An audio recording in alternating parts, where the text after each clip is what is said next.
retentissement, coup de tonnerre, Microsoft et Qualcomm collaborent enfin pour concurrencer l'Apple M1. Qualcomm et Microsoft vont s'unir pour donner la réplique à Apple. L'éditeur Microsoft et le fabricant de puces mobiles Qualcomm ont annoncé leur intention de sortir une machine de développement pour donner un coup de fouet à Windows sur ARM. Effectivement, c'est un peu ce qui manquait. Qualcomm a annoncé dans un communiqué de presse la disponibilité prochaine d'une machine de test. Alors attention, c'est pas une machine pour le public, c'est pour les développeurs.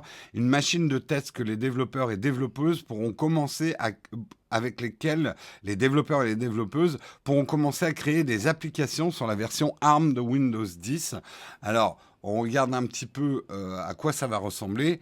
Eh ben, ça ressemble à un Mac mini, un petit peu, avec un bouton d'allumage sur le dessus. Donc, une version probablement pas trop chère pour les développeurs. On ne sait pas encore les conditions dans lesquelles ça va être distribué. Mais donc, basé sur l'architecture ARM, cette fameuse architecture, on peut dire ARM, on peut dire ARM. Venez pas me truc dans les bottes avec vos cours de prononciation, nom de nom.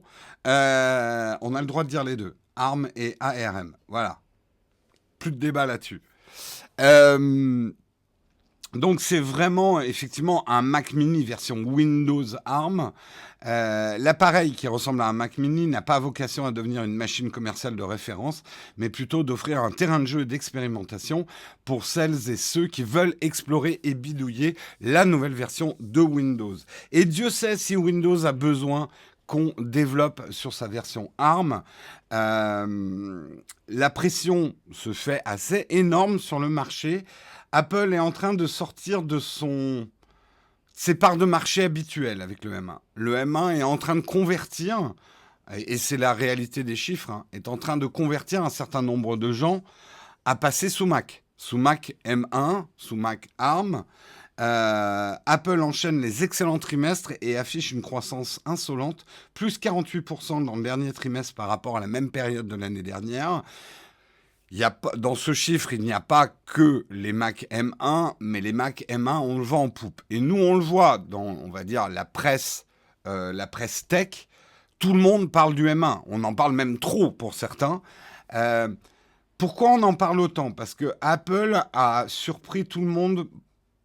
En fait, ils ont surpris pour deux choses. D'abord, et ça on peut leur reconnaître, ils ont assuré une plutôt bonne intégration pour une V1, et nous, on a fait une vidéo là-dessus.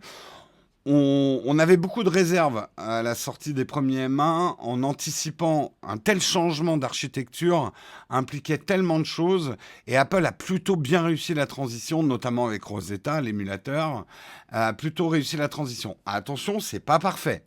On en est loin encore. Pour les professionnels, notamment ceux qui sont dans l'image et tout ça, nous, on conseille encore d'acheter de l'architecture Intel, des Macs sous architecture Intel. Il y a encore pas mal de choses qui ne sont pas portées. Il y a eu des bugs avec le Bluetooth, etc. Mais il faut quand même se rendre compte que Apple a remis à plat ce qu'était un Mac avec le M1. Tout doit être plus ou moins réécrit, en fait. Donc...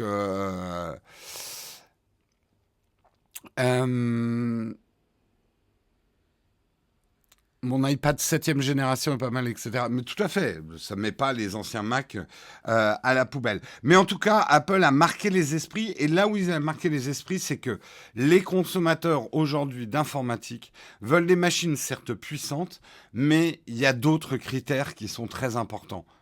La consommation d'un ordinateur, parce que la consommation, c'est pas juste la facture d'électricité à la fin du mois, c'est aussi finalement la vitesse d'un ordinateur, ça chauffe, le bruit que va faire un ordinateur, la taille de l'ordinateur, tout ça fait que cette architecture ARM, et je crois que les choses deviennent de plus en plus claires pour tout le monde, représente le futur de l'informatique. Je pense qu'on regardera avec un air assez condescendant nos vieilles tours qui faisaient des bruits de turboréacteurs quand elles démarraient, les vieux trucs de gamer où moi j'étais obligé de mettre un casque sur ma première tour de gamer pour pouvoir entendre mon jeu tellement elle soufflait, elle crachait. Ça sera un peu vu comme des machines à vapeur dans quelques décennies, comme un peu une préhistoire informatique. Donc en ça, on voit que vraiment le marché est mûr pour ce type de produit. Et Windows, on peut le dire, ils ont du retard. Windows ARM existe déjà depuis un certain temps, et pas aussi pour l'instant bien implémenté que ce qu'a fait Apple avec sa version macOS ARM. Mais ça vient petit à petit. Là, on a annoncé hier que Zoom allait être adapté à la version Windows ARM, World of Warcraft aussi. Bon, à part faire de la visio et du World of Warcraft pour l'instant sur ARM, ça manque un peu de bras, mais c'est qu'un début.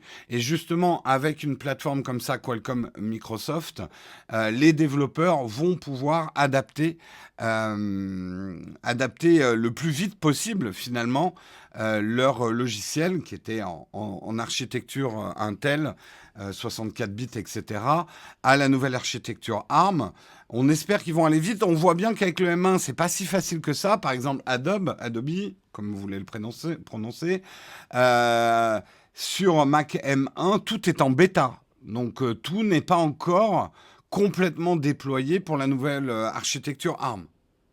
Donc, c'est intéressant. Le Mac, c'est pas fait pour jouer. Sur Newt, c'est bien d'avoir des affirmations comme ça. Je pense que les gens de chez Apple vont pas être d'accord avec toi. Et moi, c'est mon pronostic.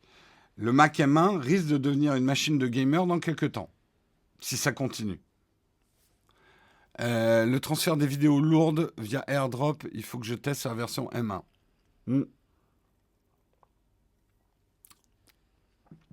Une grosse tour bien équipée ne fait pas de bruit. On sait évidemment que le RGB augmente les capacités et les silences d'une machine. Tout à fait. Paradoxalement, la meilleure machine pour Windows ARM, c'est le Mac M1. Actuellement, oui. Ça se démocratise depuis quelques années, le gaming sur Mac. Tout à fait. Ça vient petit à petit. J'en doute. Il n'y a presque aucun jeu sur Mac. Sur Newt. Désolé, hein, mais tu parles beaucoup, donc il y a un moment, je vais te prendre dans la foule et je vais te parler à toi directement. Tu me fais penser à ces gens-là qui disent, comme c'est comme ça maintenant, ça va pas changer plus tard. Si, ça changera. Tu verras. Tu verras. Au cas où vous ne saviez pas, on peut installer Windows sur le Mac, les cocos. Déjà. Et je pense que la conjoncture entre le cloud gaming, entre effectivement de plus en plus de développeurs qui se disent hey, les Mac M1, c'est quand même pas mal. On sait par exemple que traditionnellement, Blizzard, à part Overwatch, a toujours développé ses jeux sur Mac aussi. Les jeux étaient compatibles Mac. En fait, ce qu'il faut que vous compreniez, et sur Newt, je te reprends dans le public, ce qu'il faut que tu comprennes, tout est une affaire de pognon. Et à partir du moment où Apple va gagner des parts de marché avec le M1 et notamment avec son nouvel iMac, par exemple, s'implémenter dans les foyers et venir remplacer peut-être des PC, les éditeurs de jeux vont se dire ouais, donc la part de marché d'Apple, quand même, augmente. Ça vaudrait peut-être le coup qu'on développe notre jeu sur cette plateforme. Voilà.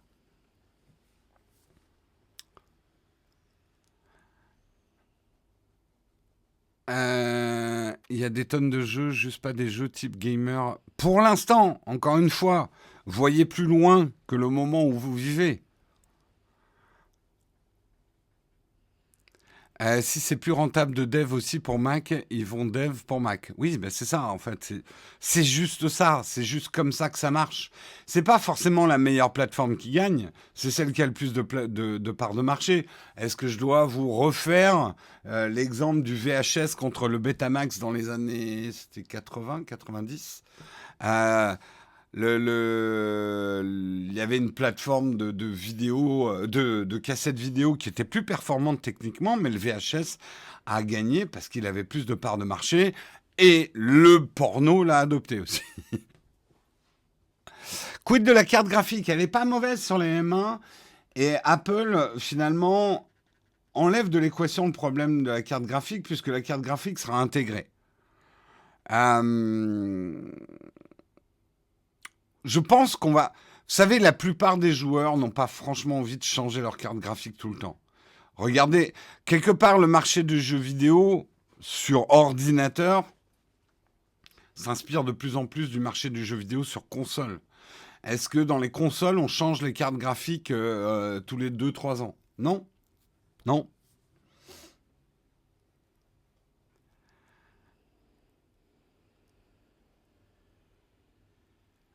À quand du porno sur les M1 pour faire augmenter les parts de marché? Bah, pour l'instant, ils n'en ont pas besoin. Voilà, en tout cas, c'était la news. Microsoft et Qualcomm collaborent, hein, main dans la main, ils se font des bisous. Et moi, je suis ravi qu'il y ait une concurrence envers l'Apple M1. Il n'y a rien qui me fait plus peur dans le marché de la tech que des hégémonies où voilà, une espèce de plateforme triomphe de tout le monde. Enfin, la concurrence, ça a que du bon pour nous, en tout cas les consommateurs. Et c'est très très bien et c'est indispensable que Microsoft et Qualcomm viennent challenger Apple sur le terrain du ARM, hein. Ça va être un bras de fer. Tous les jeux de mots sont faits.